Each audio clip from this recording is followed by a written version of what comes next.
Sir দাঁড়িয়ে এত কি কাজ করছেন?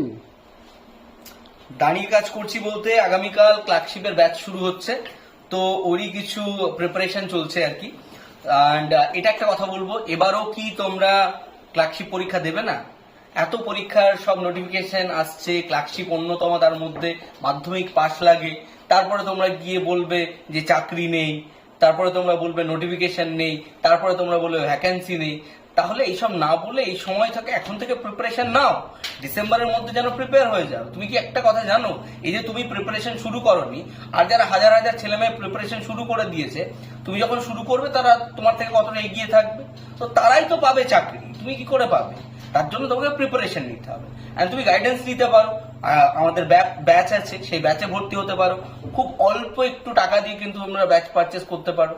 ব্যাচ পারচেস করে নাও, প্রিপারেশন শুরু করে দাও। ফ্রিতে যদি ক্লাস করতে চাও ইউটিউবে চলে আসো, ঠিক আছে।